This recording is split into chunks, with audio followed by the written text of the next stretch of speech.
Welcome. Today we are going to move our attention away from virtue ethics and look at two other basic schools of ethical theory, consequentialism and deontology. Specifically, we're going to look at the two greatest champion ideas within these schools. For consequentialism, it's usually not egoism, but utilitarianism that people advocate for. And Kant, generally speaking, is the champion of deontology. We're going to weigh these out and see if one of these systems seems to help us answer the questions today that maybe virtue ethics didn't.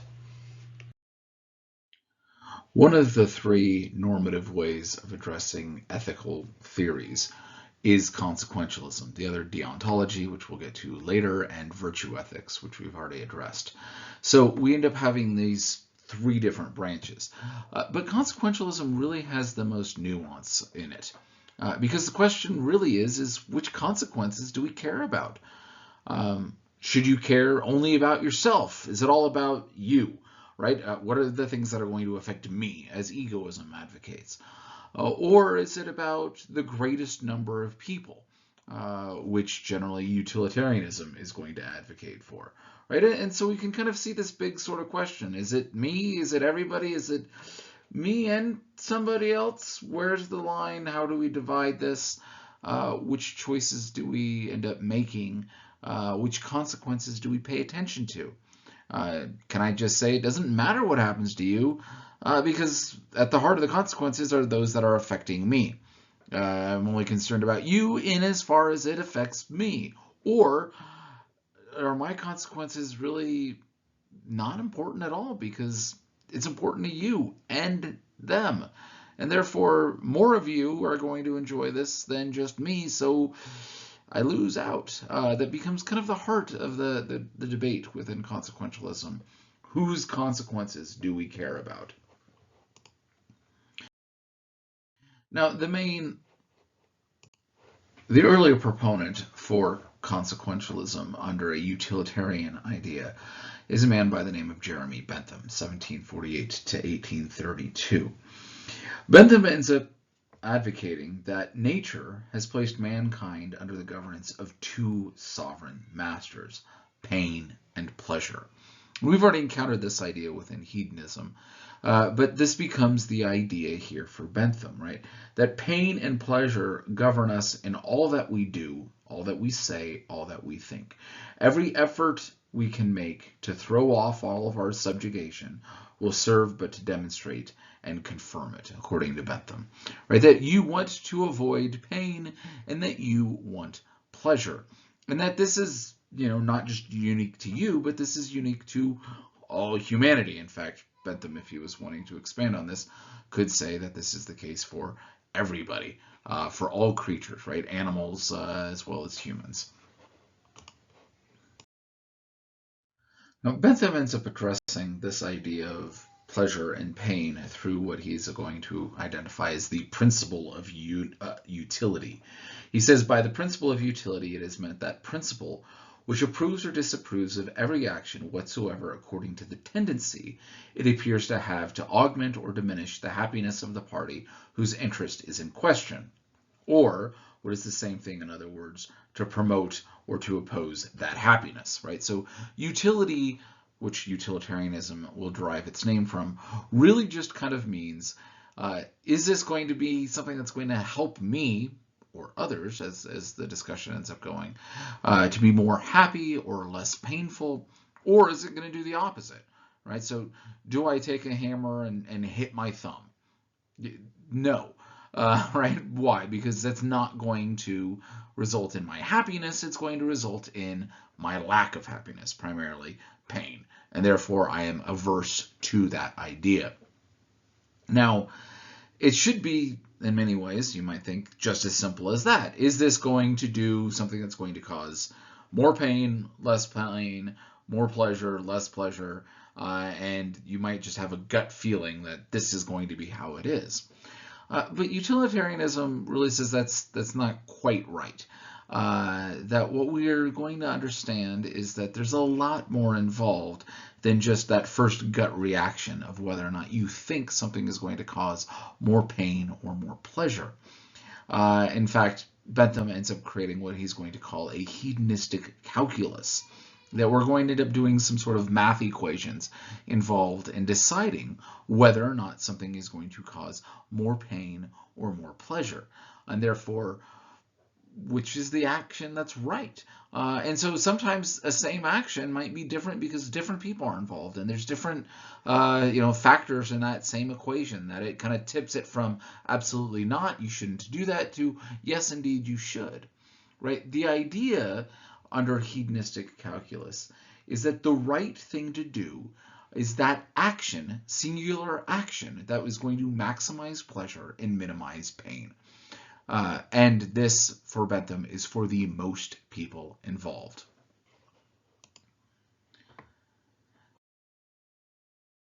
Now, as I said, there's a cost-benefit analysis wrapped up into this. There's math. And so Bentham's calculus, this hedonistic calculus that he's advocating for, has got 7 different components to it.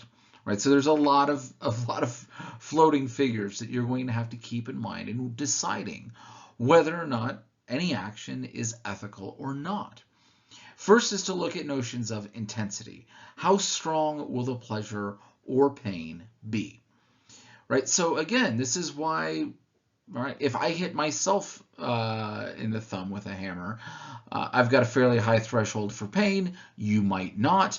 It might be more okay for me to hit myself in the thumb with a hammer than it is for me to hit you in the thumb with a hammer, just because it's more intense for you than it is for me. And again, we'll have other things adding into this. Duration. How long will it last? Right? If I was to injure you to the point that it's going to last for weeks or months, this is going to be a worse action. Similarly, if something is going to give pleasure, that's going to be a lasting sort of pleasure. That's going to have more value for Bentham than just a fleeting pleasure that's going to go away. Right, so whether or not you pass up on the cheesecake to stick to your diet, right? The cheesecake might give you a lot of pleasure, but right, the diet duration is the whole idea of the reason why you're doing that, right? Why you're going to turn away that momentary gratitude from that. Certainty. How certain are you going to be that pleasure or pain is going to follow? Certain things you know are going to be the case. You know if I hit you in the thumb with a hammer, it's going to hurt. That's not a questionable thing. You're not unsure about that. You might be unsure with some other things that have got ethical weights, right? Do you leave in the middle of the night and go out to a party, right? Well, you're not certain, is this going to be a good time or not? You might know some things, you might know some of the people, but you might not. Right? And so when you're weighing out the whether or not going out late at night for the party is the ethical decision, is it going to give you more pleasure than sleeping or doing schoolwork or something else along those lines, right? The certainty part makes a big difference, right? Are you certain that you're going to be able to get your work done? Are you certain that you'll be able to sleep in the morning? Are those sorts of things outweigh the certainty of the enjoyment from that, let alone the ideas of durations and intensity that we've also talked about. Propinquity is also important for Bentham. Now, propinquity is not a word that most of you throw around. It really means how soon will it occur. For Bentham, pleasures that are more immediate, that we know are going to happen sooner, have greater value than those that are going to be put off for a long time. And this has got something to do also with notions of certainty and also intensity, right? And we know that if a pleasure is right now, we're certain about it, it's more intense. So therefore, notions of propinquity have got a greater value.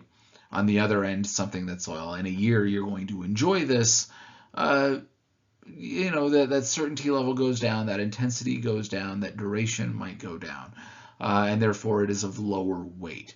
Now, that doesn't mean that it doesn't have value to wait, right? Are you going to save up so you can go on a really nice vacation, right? This is something you're saving up and sacrificing for the long term, for something that's maybe a year or longer out. And again, Bentham's not saying that it doesn't have value, but if you could go on that vacation in a week as opposed to in 3 years, that one has got greater utility. Again, because of other, competing and involved factors like how certain are you going to be, what is the duration, intensity, etc. Fecundity is the next step involved, whether this is going to lead to more pleasure or more pain. We know that there are certain actions that are going to lead to more pleasure or lead to more pain, sometimes of the same type, some type of different types, which is the notion of purity. Right? If I hit you in the thumb with a hammer, I know that that's going to lead to more pain if I actually injure you. Right? That anytime you're going to move your thumb for the next little while, there's going to be pain involved on that. And so it's not a good thing. Similarly, though, on the other end, if we look at it as do you pass on the cheesecake, right? Is it going to lead to more pleasure or more pain? Well, the healthier you are, the more in shape you are, the more you get to enjoy life. And again, the intensity of some of that might not be an equal line, neither that, but the duration could be a lot longer. The purity is of a different sort of type, right? Enjoying a food versus just feeling healthier are two different things, but you wrap all of that in there as well. Right, so we've got fecundity and purity. Next is extent. And this is what really differs utilitarianism from just notions of egoism. Egoism is really looking at all of these same sorts of things, maybe a quick gut reaction, but would still be able to do all of these, but is primarily concerned about yourself. For utilitarianism, the extent, right, how many people are going to be affected. Right? If 2 people are going to enjoy something, it's got greater value than just one person enjoying it. If 2 people enjoy it and one person doesn't, that, the 2 people's enjoyment, as long as its intensity, duration, etc., are all equal, are going to be different. Now, again, this becomes rather tricky because everything becomes a cost-benefit analysis. If I'm going to choose to hit you in the thumb with a hammer, and it's just you and I involved, well, the extent is fairly low. The amount of pleasure I get out of hitting you in the thumb with a hammer is probably going to be fairly minimal. The amount of pain you get is fairly great. The intensity, duration, certainty, all of these factors really say that it's a bad idea for me to hit you in the thumb with a hammer.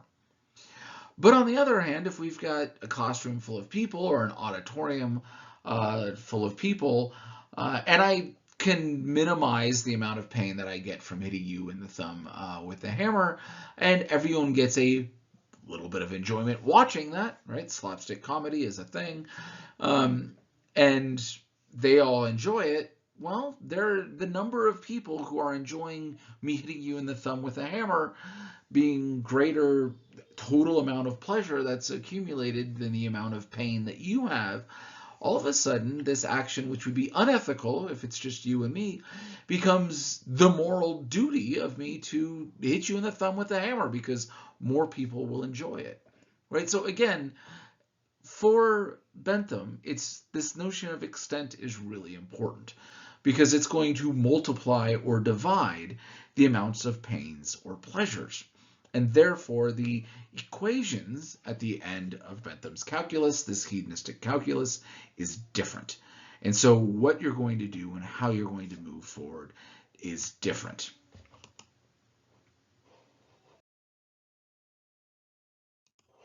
Now, key to Bentham's calculus is the idea that this is done for every individual act.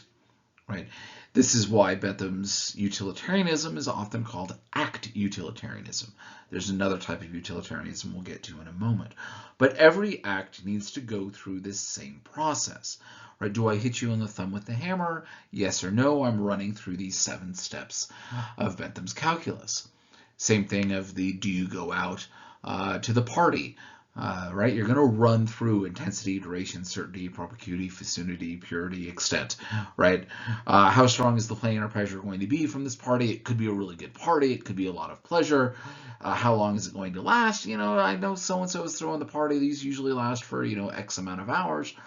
Certainty, are we going to be fairly certain that there's going to be pain or pleasure?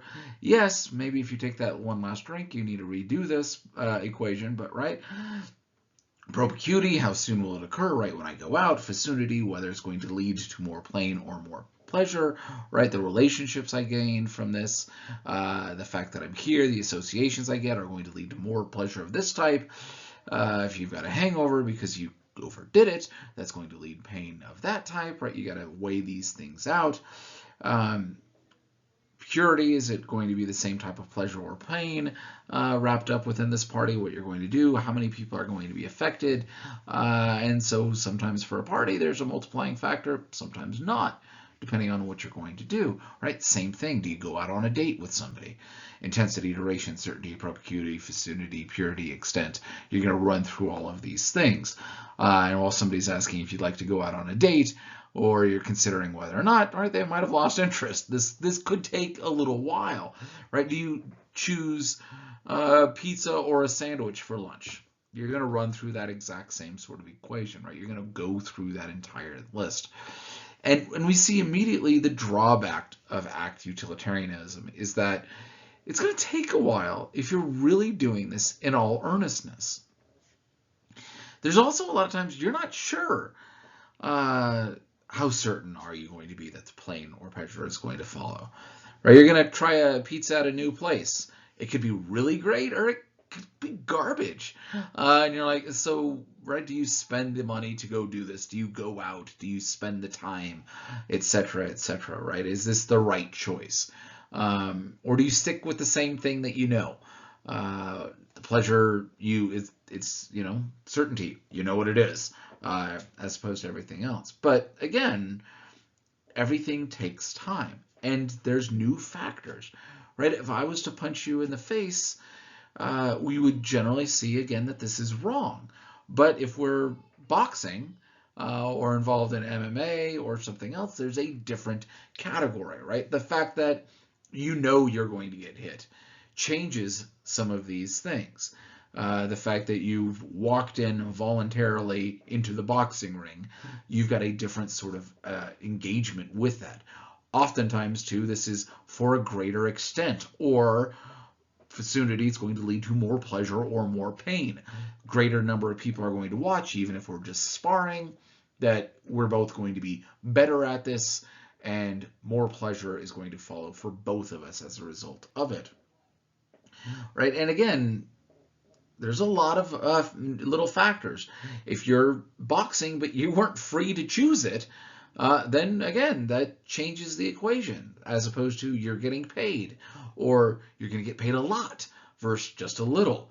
All right, so again, every act, even if it's the same act in the same area, could look very different depending on all of the other factors involved.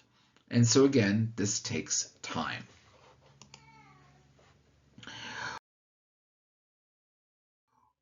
Rule utilitarianism is the other type of utilitarianism, and it really grew up because it looked at act utilitarianism and said, this is going to take too long, right? That I'd like to know what I'd like to do, and I don't want to spend my entire life just analyzing every single moment, right? So unlike act utilitarianism, rule utilitarianism develops rules. You're going to have rules, and you're going to follow the rules that will generally lead to the greatest amount of good, happiness, and least amount of evil, pain. Right? So we're not looking at this as a single individual act, but as a rule, is this okay? As a rule, is it okay for you to go out to a party when you've got no other obligations? Probably. As a rule, is it okay for you to do that if you've got a paper due early in the next morning and right, then maybe not, right? So again, you can look at the same sort of idea and change some of these things. As a rule, is it okay to hit somebody? No. As a rule, is it okay to hit somebody if they're volunteering for it for, an MMA match, etc.? Yes. Right? We don't have to run through all of this in these discussions. As a rule, is it okay to try a new food? Certainly, right? These sorts of things, instead of just running through all of the general categories. As a rule, is it okay to kill somebody? No. Now, again, with the problem with utilitarianism was following the rules is sometimes we like exceptions to our rules. Um, and how do you mix that? How do you shape that in? And how do you know between fairly similar things which rule is going to dominate? There's also another basic difference between act and rule utilitarianism, and that's looking at the issues of quality of pleasures or quantity of pleasures. Mill, who becomes the advocate for rule utilitarianism, we'll talk about in a minute, advocates for a higher quality of pleasure rather than a high quantity of pleasure that Bentham advocates. So even though we're looking at the same basic idea of utility, we're going to notice very quickly that different types of utilitarianism, even though they're generally trying to have more pleasure and least amount of pain, still have some nuance and development between these. John Stuart Mill really becomes the champion of rule utilitarianism, to the point that this is kind of the dominant force in how people are going to look and address the ideas going forward.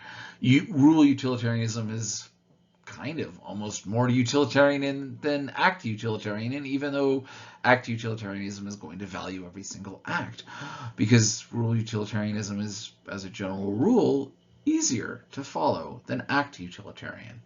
So again, it's this kind of weird, tricky thing. But John Stuart Mill might become more famous than Bentham in many ways, and more associated closely with ideas of utilitarianism for the wider culture. But he's not necessarily the easiest person to read or understand. He opens his discussion on utilitarianism by stating that the truths which ultimately are accepted as the first principles of science are really the last results of metaphysical analysis, practiced on the elementary notions with which the science is conversant.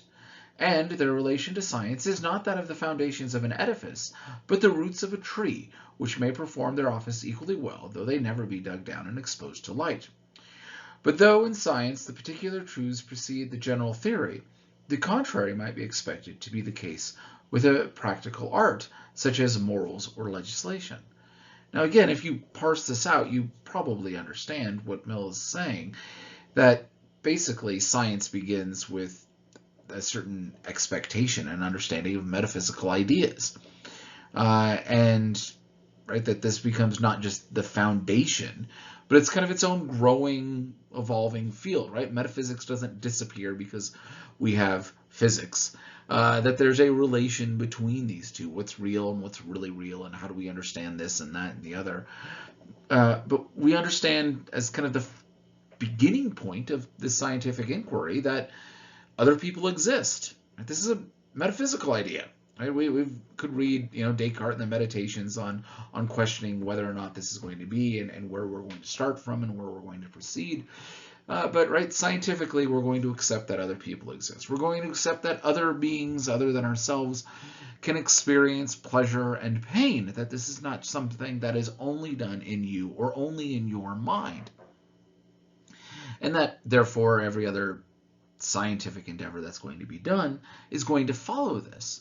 And so, this is the case in science. He says, we might expect something to be a little bit different with practical arts, such as morals or legislation, but he's going to even build on from all of that, right? For issues of morality, whether or not you experience pleasure or pain is still based upon that metaphysical analysis that other people can. Mill expands on this a little bit more when he states that all action is done for the sake of some end.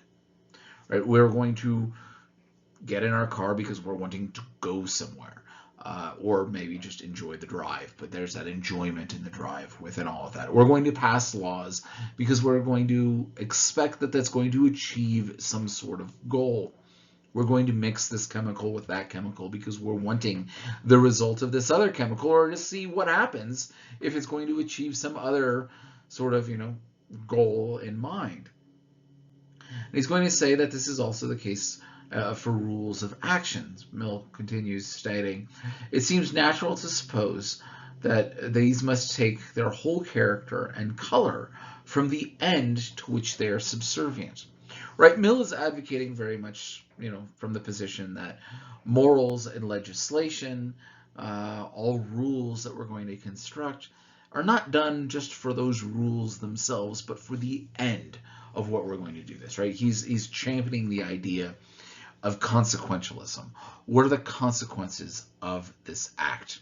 This is what's going to give something value. Is it going to be good or bad? And so we're going to combine this with the principle of utility that Bentham ended up advocating and creating a new version of utilitarianism, building on this with a strong emphasis on the consequences being what matters.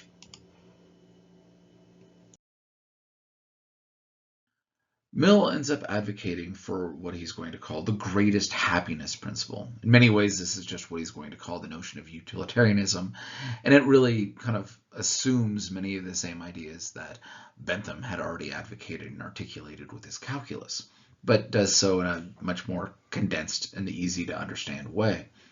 He ends up arguing that the creed which accepts as the foundation of morals, utility, notion of utilitarianism, or the greatest happiness principle, which he's going to wrap this all up together, holds that actions are right in proportion as they tend to promote happiness and wrong as they tend to produce the reverse of happiness. So if you're wanting to know if an action is good or bad, does this action tend to promote happiness, or does it tend to promote the reverse of happiness? Does it tend to produce pleasure, or does it not? Right, so notice that here we're looking at notions of happiness specifically, not just pleasure or pain, although these obviously have a correlation to happiness.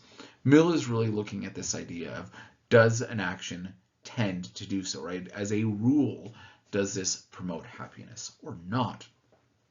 Now, what's interesting as we kind of dive into Mill and his discussions here, there's a lot of similarities that he's going to have with Aristotle.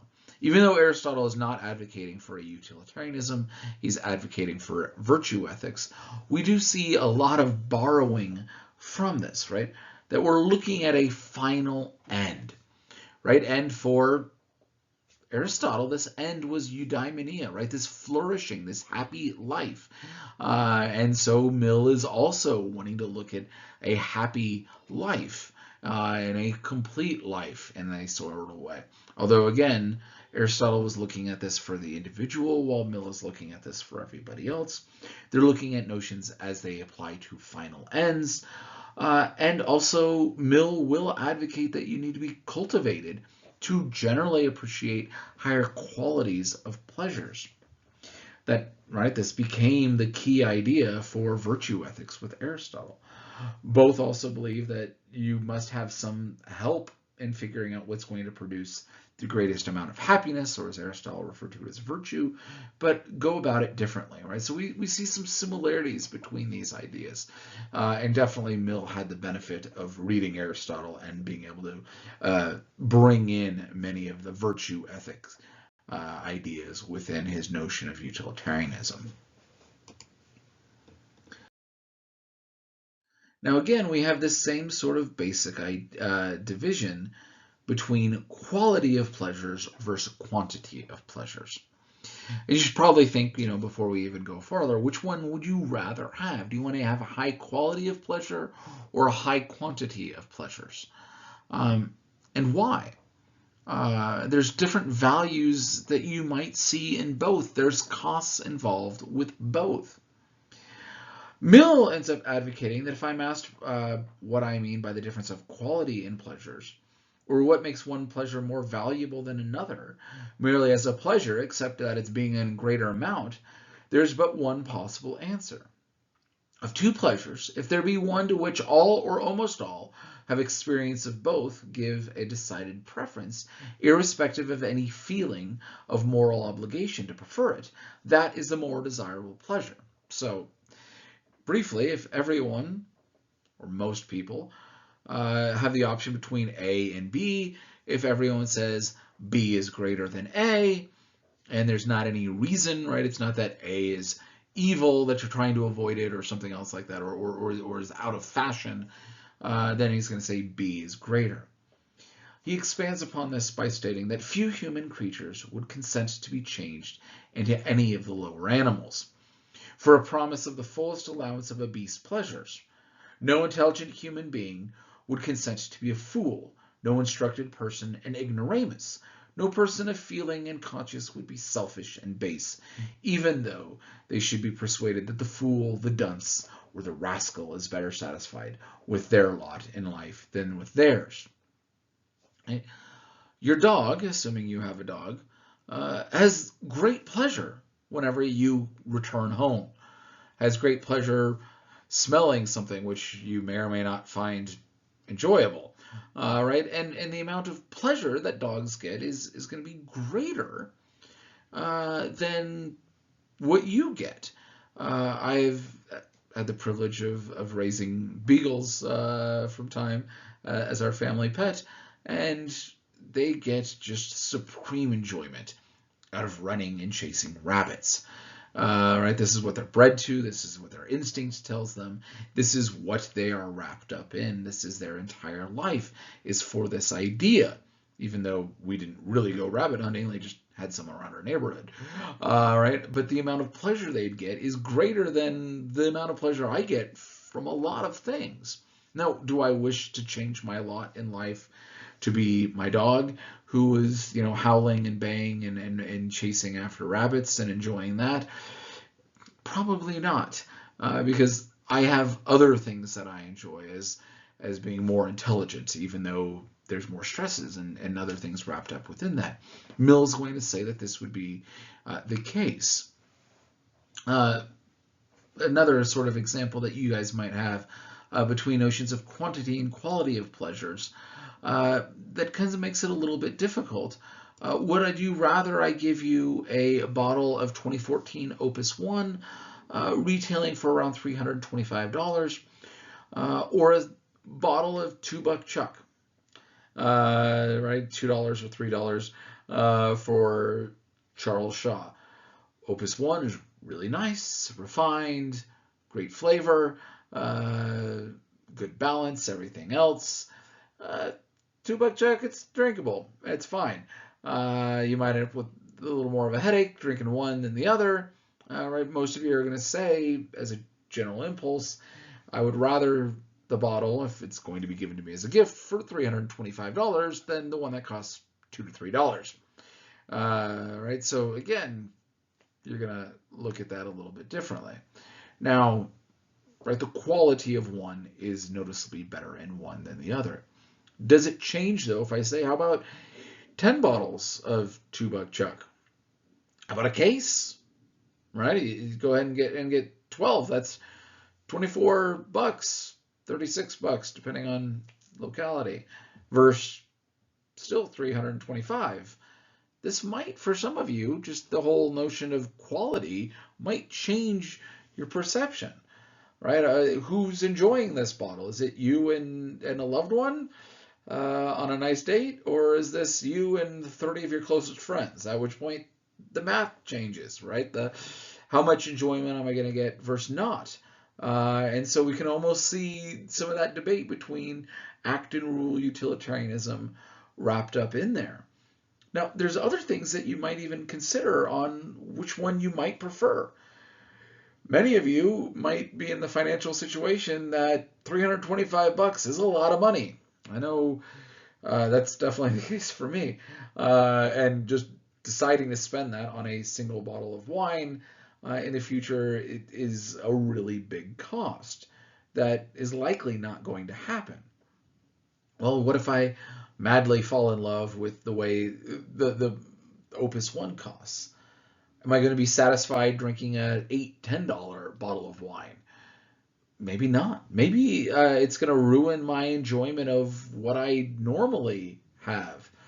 What, on the other hand, if you give me, a bottle of $2 Chuck, my enjoyment over that at the moment won't be as great, but I'll be able to enjoy it more when I'm drinking my other stuff. Right? What does it do to future enjoyment? That other stuff that's spending, $7 on a bottle of wine. Like, well, this stuff's fantastic in comparison to the $2 that you spent on the other, right? And there can be a big difference in lasting notions of pleasures on what you're going to do. Now, again, you weigh all of these things in there, and sometimes these are, right, without moral considerations, you might prefer one for the other for the extent, and not just for the single moment. What about if I offered you either the bottles of wine or a gallon of gas to huff out of a sack? Most of you, I would hope all of you, are going to prefer the wine to huffing gas and sniffing gas, because that's, not very good for your brain, etc., right?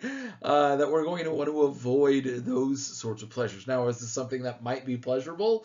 There's people that do it, so I'm assuming some find it enjoyable.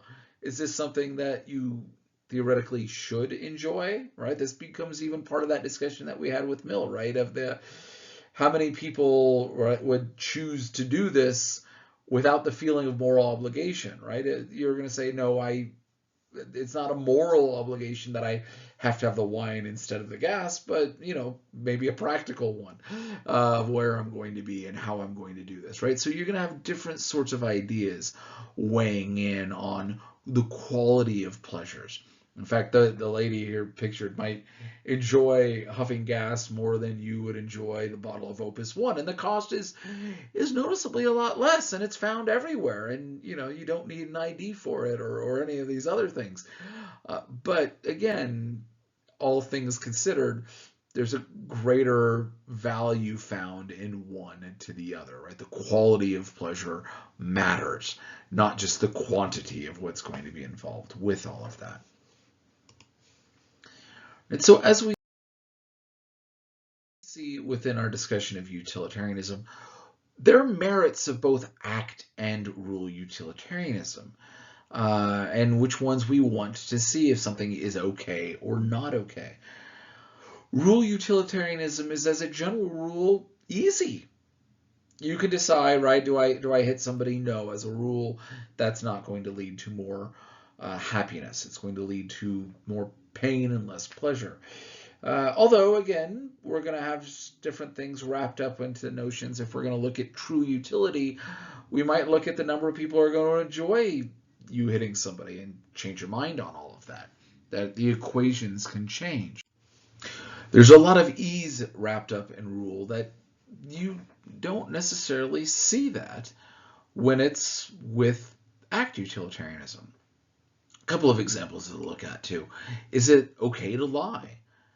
As a rule, we would all say, no, it's not okay to lie, right? That lying as a general rule is going to promote less happiness in the world than telling the truth would. But what about to save somebody's life?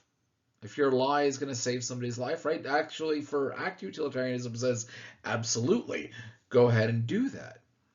How about to get out of work? Well, that's going to change it, right? Act utilitarianism, you're going to run through that calculus again, and you're going to say, maybe it is okay to lie to get out of work. How certain are you going to be to get caught, etc., etc.? What's the lie look like? Maybe it's okay to lie to get out of work. Rule utilitarianism would say it's not. Is it okay to lie just because you can? Just because it's fun to lie to people? Probably not, right? The amount of pain that they're getting versus the amount of pleasure you're getting, if you're just going to become a habitual liar, might not be the best idea. How about to steal? As a rule, no. Can we think of instances when it's okay to steal?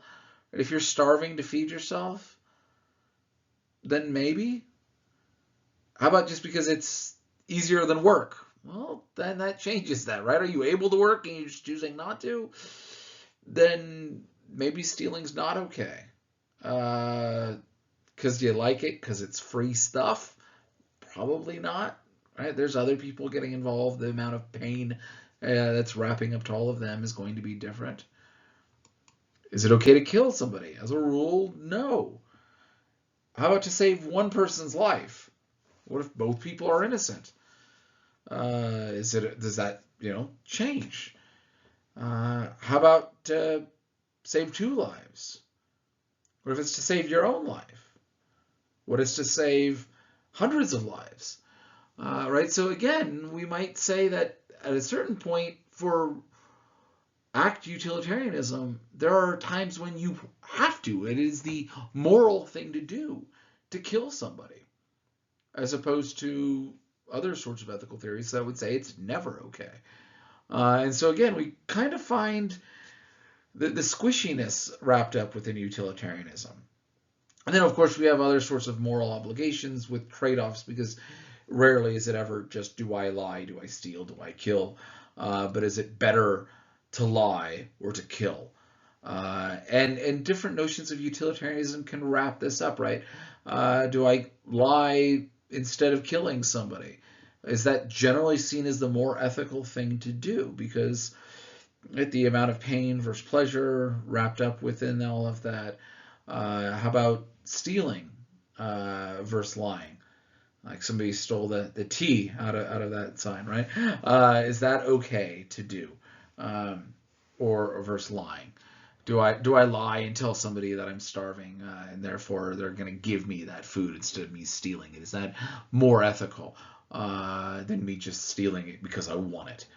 Can you harm someone to bring about pleasures for others? Is that okay? Or harm an innocent person to win a war? Right? We have different sorts of questions that utilitarianism, both act and rule, might answer differently and might kind of promote one idea over the other. And so again, we have values wrapped up within all of these things that we can kind of look at and address. So, there's things about, right, there's not a single answer, even within utilitarianism, on what is okay and what is not. Well, utilitarianism has definitely its value and its merits. There are some definite challenges to notions of utilitarianism. One is wrapped up in what's often referred to as the experience machine. This is a challenge to hedonism as a general rule, but if hedonism is the basis of utilitarianism in many ways, right, hedonistic calculus, that is the principle of utility, according to Bentham and Mill. If what really matters is your pain and your pleasures, doesn't matter if these pains or pleasures are real. And many of us might say yes, but maybe not. Right? If I could put you in a machine, this goes back to Robert Nozick and his idea of the experience machine. If I could put you in a machine and this is where you're going to spend the rest of your life, and in this machine you will have all of the experiences that are anything you would ever want, all pleasurable, no pain.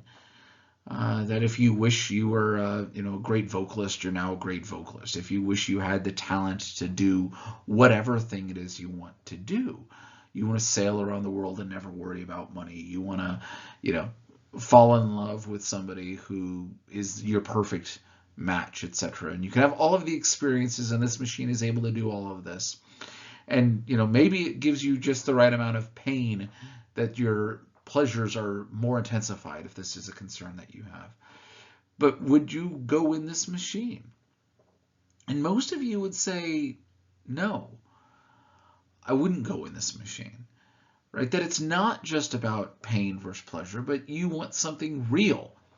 And so, right, some of you are going to say that this is essential to your notions as well, and that this is a real challenge for utilitarianism, that if it's just about what's going to give the most people the most amount of pleasure and least amount of pain, and it's just the consequences that have value, maybe there's some other challenges wrapped up, that a virtual reality world isn't real enough, and therefore your pleasure isn't going to be great. Some of you would be perfectly happy with this, some of you wouldn't.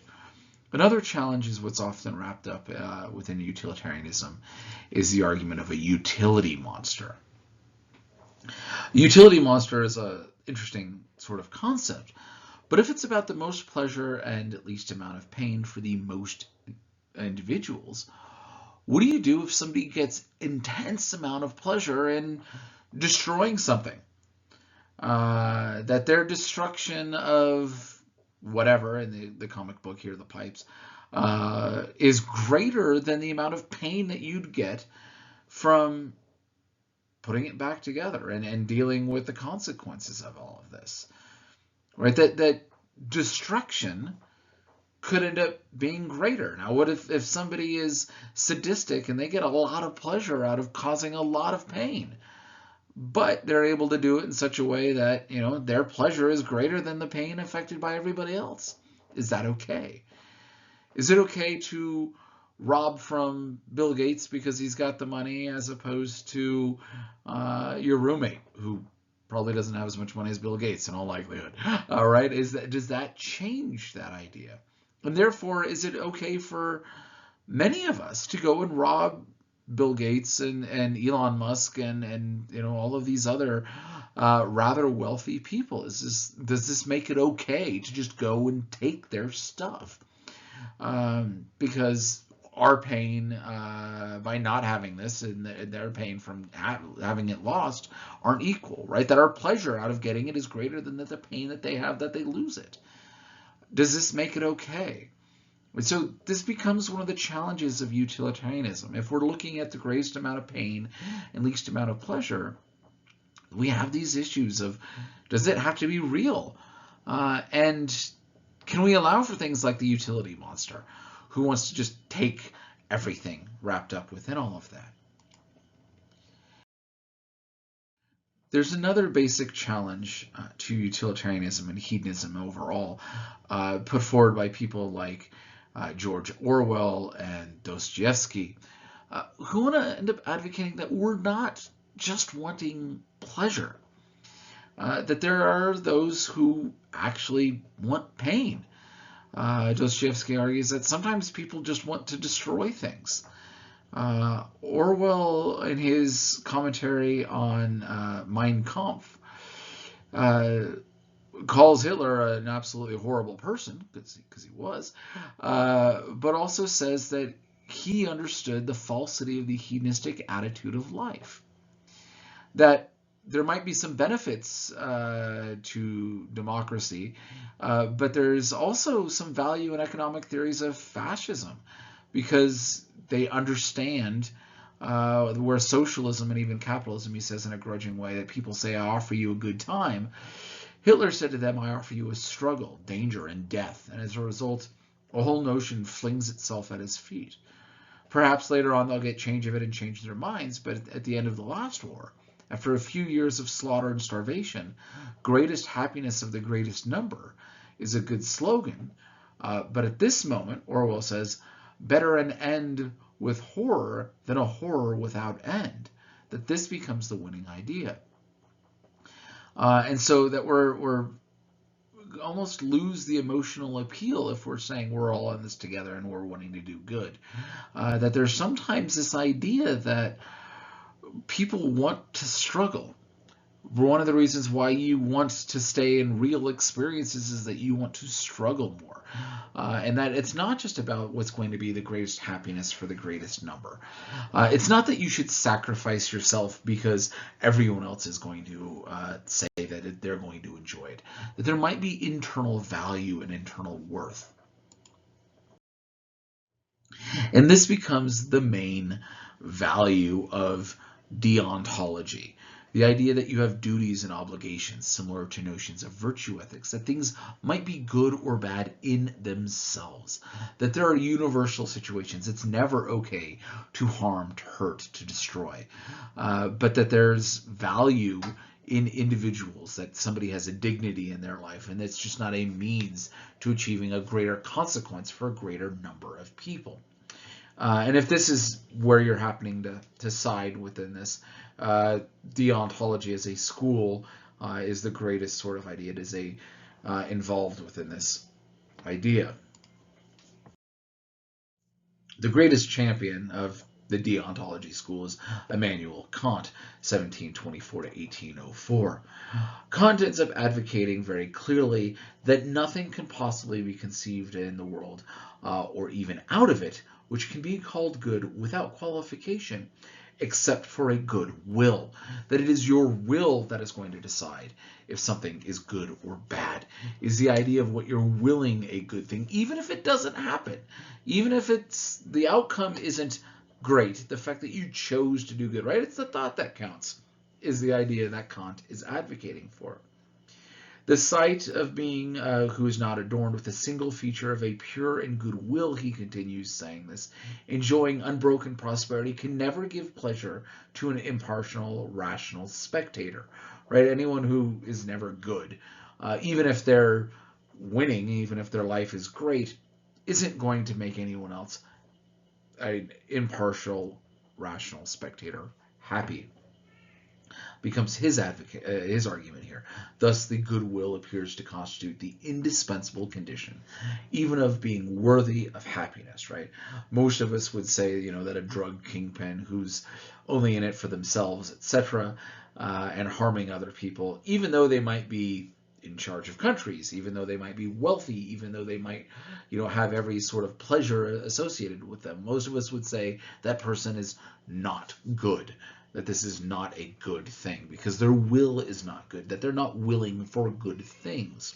Therefore, it's not valuable, and this is what Kant is advocating for.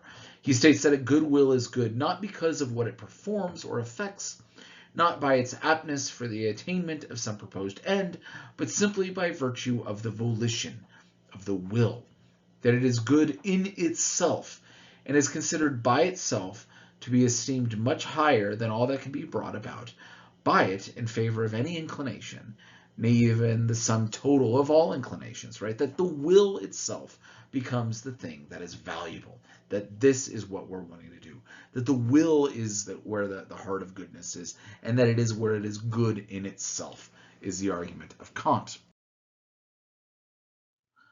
Kant ends up arguing that the will itself is something that's given to us by nature, and that we know from our will what items are going to be good and what items are going to be bad, what actions are beneficial and which ones are not, right? We have a rational will that's going to help us to decide all of that, right? So we have the will that's going to be the basis of deciding everything. If you're doing something out of a selfish motivation or out of a selfless idea, that if it's going to have value or not, that your will is going to be able to determine all of this on its own, and that this is going to be things that are going to be good in themselves as a result. So it's not about the ends in themselves, because our will is able to determine what the ends may or may not be, and why you're choosing something or not. Right? The will itself is going to be the determining factor on where morality is going to sit, contrary to what Mill is advocating, that it's about the consequences that's going to be coming out of that. Kant ends up advocating that though not the sole and complete good, this must be the supreme good and the condition for every other good, even that of the desire of happiness. Right? He's going to say, yes, that there might be consequences that are good, but if you didn't will things along the way, that the tyrant might enjoy their life, but they're not a good person because their will is not for the concerns of their people, etc. It says we have to develop the notion that the will, which derives to be highly esteemed for itself and is good without the view of anything further, that this is the way that we should look at and determine if actions are moral or immoral. Not if whether or not the consequences which follow, but what is it the intent? What is the will along these ways? And that this is going to give value for every other action.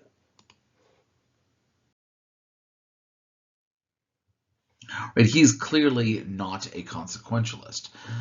He's going to say that the second proposition, the second sort of argument, is that an action done from duty derives its moral worth, not from the purpose which it is attained by it, but by the maxim by which it is determined, and therefore does not depend on the realization of the object of the action, but merely on the principle of volition, the will, by which the action must take place, without regard of any other desire.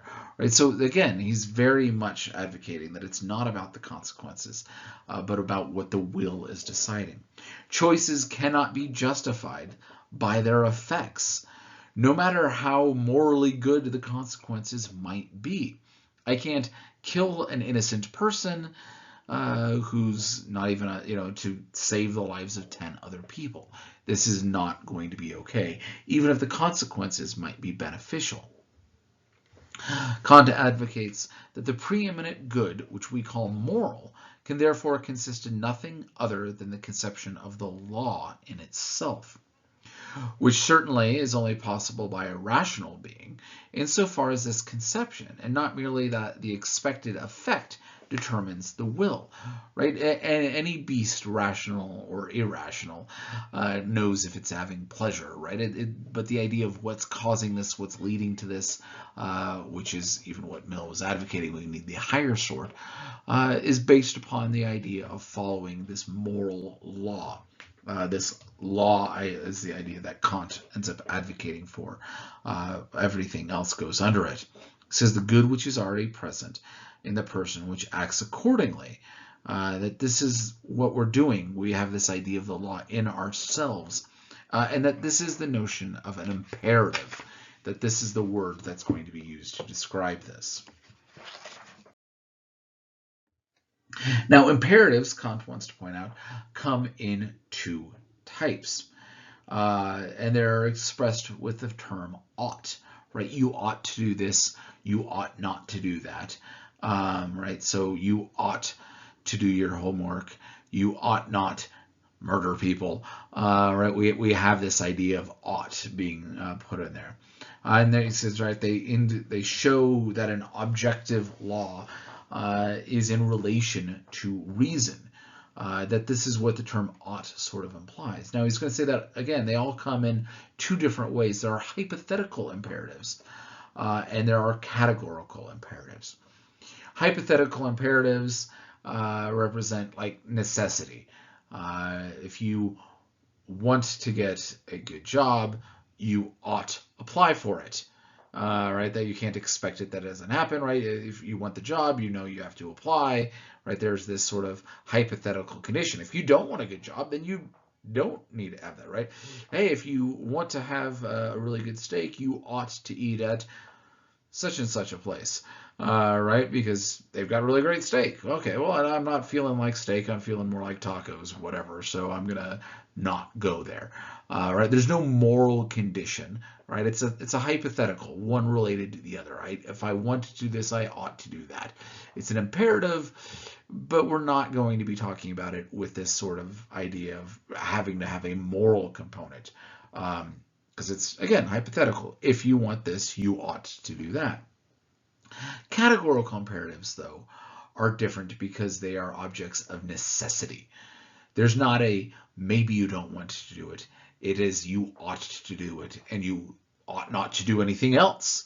And this is a categorical answer on how you should move forward with this idea. Again, categorical imperatives. He states that the principle then, it is the supreme law. His categorical imperative, the famous categorical imperative that follows after Kant, is act always in such a maxim that thou will at the same time become a universal law. That this is the sole condition under which a will can never contradict itself and is therefore categorical. So is it okay to lie? Well, can I will that lying is a universal law? Can I will that anyone can lie? No, I can't, because then truth has no value. There will be no trust. There'll be a breakdown of society. I won't even be able to talk to myself without lying, right? I cannot will that lying is universally okay. Therefore, lying is not okay. Can I will that killing somebody is okay? Well, in this case, I might want to kill so-and-so. Hey, it's good that I kill him. Right? Do you go back and kill baby Hitler? Right? You know, that's a fun moral quandary some people have. If you had a time machine, would you kill baby Hitler? Utilitarians would definitely lead towards the yes argument, right? Consequentialists, yes. Bad man do bad. Get rid of him. Works out well. But Kant really says no, because while you might will to kill baby Hitler, you can't will that killing people is okay, because that would mean that killing any baby is okay. Killing any person is okay, and therefore it's not something we would universalize and make okay. And so this is going to change it, right? The will, even though the consequences might be great, even though the consequences might be beneficial for all of mankind, you cannot will to do such a bad thing. And because you cannot expect that it becomes a universal law. Now, there's a second sort of part of the categorical imperative, which is sometimes mentioned and sometimes not. And this is, he says, to act in regard that every rational being, thyself and others, that they always have a place in the maxim as an end in itself. Right? So act upon a maxim which at the same time has its own universality for every rational being. So every rational being would be able to approach this idea that you shouldn't lie, that you shouldn't kill. And therefore also every rational being must be treated as an end in itself. And this is the really tricky part for Kant and the categorical imperative for a lot of people. We might will that one action be okay. We might even will that an action become universalized. But are we using people as means or as ends? Right? And this might change the morality of a situation. This was one of the things that Kant advocated against notions of slavery for. He says that you're going to be treating people as means and not as ends in themselves. And since they are rational creatures, they are ends in themselves. Therefore, slavery of any type is not okay. Even if you might be able to find some sort of category where you might, say it's always been this way or something else, he says you're not treating people as ends in themselves, and therefore it is not morally acceptable. Now, this sort of question that a lot of people have with Kant and the categorical imperative is, can I phrase my maxim broadly or narrowly? Kant advocated that it needed to be very broad, right? Lie, kill, cheat, steal, etc. But a lot of people want to take from Kant and kind of narrow it down, right? I'm going to act in such a way that this can become a universal law, and I'm going to treat people as rational beings, as ends in themselves, but I'm going to have it be fairly narrow. Kant, again, wasn't a big fan of this, but you might be following Kant and narrow it, right? Can I will that lying in order to save a life is morally okay? Well, Kant wouldn't think this is an okay maxim. Many of us might say yes, because it's not going to break down law. We're not going to no longer trust anybody because there's moral value in saving a life. In fact, we're going to be treating somebody as an end in themselves, and therefore it has this sort of value. And so this becomes part of the sort of debate amongst people who follow Kant on how you'd like to shape the categorical imperative. There are different sort of branches of thought off of this, different branches of deontological ethics, right? But deontology means this idea that it is your duty, right? This ought is implied. This is where you're going to do it. And so there's the different branches that are all kind of based off of different interpretations on Kant, on the strongest idea, right? Something that you must do. And Kantianism kind of becomes the catch-all phrase for your main deontological moral systems. In fact, all of them claim to be Kantian. And there's really three major branches. You have your agent-centered, your patient-centered, and your constructuralist. Right? The agent-centered, each agent has obligations that they must follow, that they may be shared with others, but applies to them. Right? You have your own obligations that you must do. You have a relationship between a parent and a child and a spouse.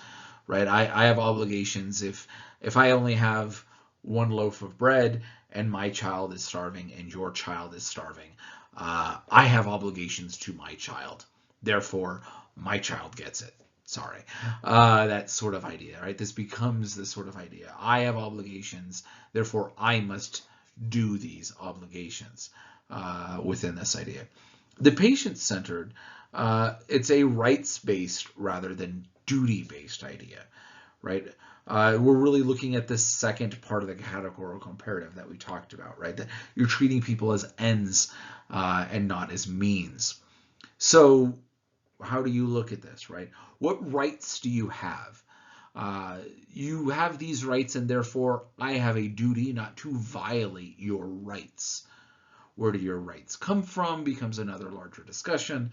You have a right to life, therefore I don't have the right to kill you, right? That your value exists in that way. Those obligations then interfere, right? You have a right to your property, therefore I don't have a right to take it. Therefore, it's not moral for me to infringe upon your rights and taking that. And the final idea is the constructualist, also known as the contraction. Morally wrong acts are on such accounts those acts that would be forbidden by principles that people in a suitably described social contract would accept. In other words, is this a rational thing? Right, we get the universalist idea that we're going to be constructing morally right and morally wrong arguments. So it's not just whether or not you would do that, but would everyone else agree with you on this idea, right? Each of which are taking a different part of what Kant was advocating and promoting that. But this becomes the sort of main strength of Kantian or deontological ethics.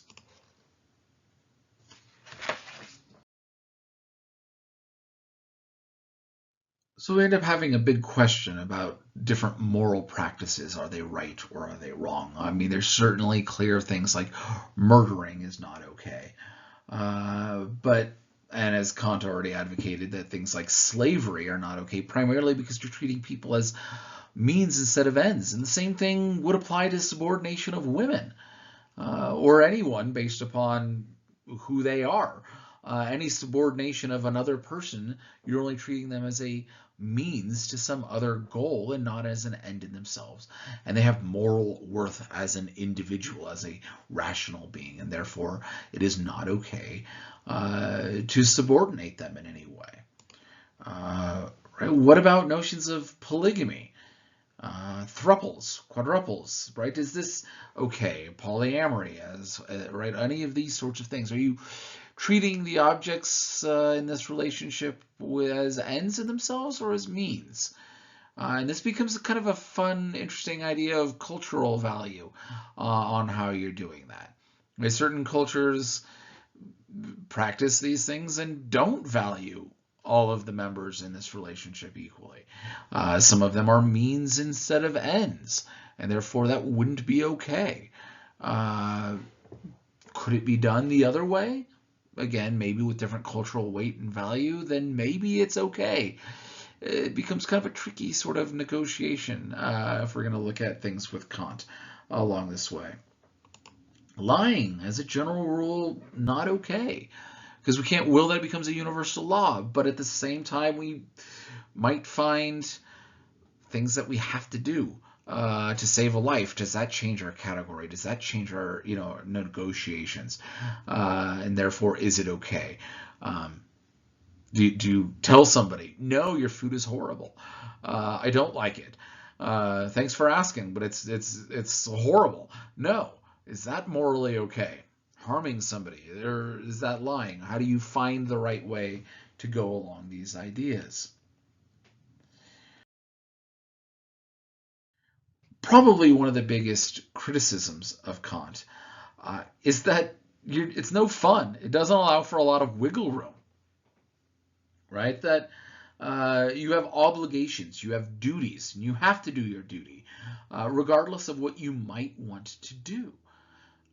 For instance, one of my colleagues, Dr. Cortons, has the example, do I throw a birthday party for my daughter because it is my duty as a father? It's not something that I want to do. Maybe I don't like my daughter. I do. I like my daughters, but for the example of the begrudging, not happy father. Well, I've got an obligation to my child to have them have a party and whatever, so I'm going to do it. I don't enjoy it. I'm just going to do it out of duty. Is that an okay thing to do? Is it better or is it worse? Right? And is there going to be joy and fulfillment found within this way? Or, right? I mean, we obviously, if the other option is do it because you love your daughter, then yes, that's good. But right, find this sort of balancing act within all this. What do you do with things of morality that doesn't concern happiness? Right? Or things that are other obligations, laws. Do you cheat on your taxes? Right? Right? They're too high anyways. I don't want to pay anything. Blah, blah, blah. All right, it's my duty to help a little bit, but I'm not doing any more than I need to. These sorts of moral questions really kind of make Kant look like he's no fun, and therefore not things that you want to do. What if an action, is going to bring about great happiness for a large number of people? Do you get to do it then? Maybe, maybe not. Right, so this becomes the sort of questions wrapped up within Kantianism and drawbacks that it has. That things might have moral value in of itself, but can some of that get robbed if you're only doing it out of this idea of obligation and duty? Kind of a recap between these two positions. I encourage all of you to go ahead and watch this 8-bit philosophy video between Kant and Mill. It kind of helps recap these positions, and I believe you have the link to this elsewhere as well, and what you need to do. So where do we go? Where should we proceed from here? Does intent really matter? Or does the result matter more? Which one has greater value?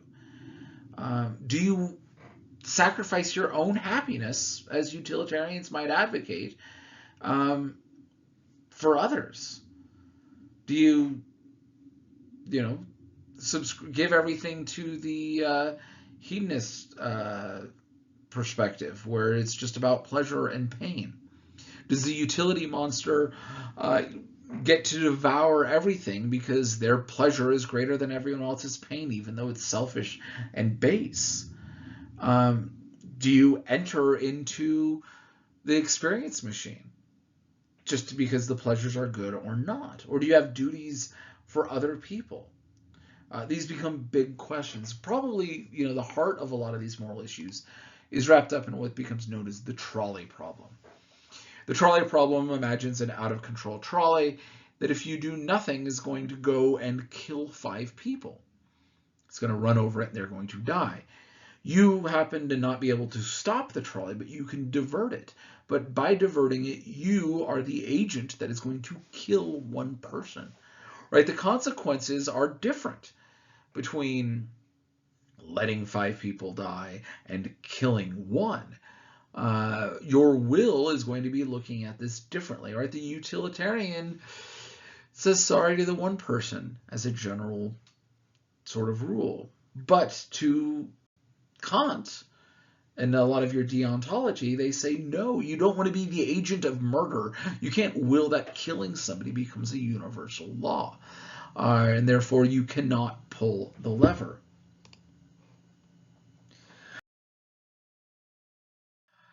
A fun exercise that you all should do is to go on to themoralmachine.net. It's hosted by MIT.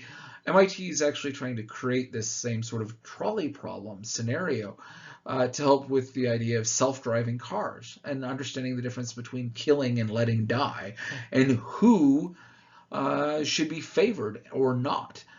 So go to the website, run through this all on your own. It's kind of a great way of kind of seeing where you fit and a practical idea between the utilitarian and Kantian model, and which lives have more values or not. Does it make a difference if it's a person or morally good person or not? If it's a person versus an animal, yourself versus somebody else, one person versus 5 people. All right, all of these things kind of wrap all up, and you can kind of decide. So go and spend some time on the moral machine, and run through and kind of see where you are. So yeah, have a great one.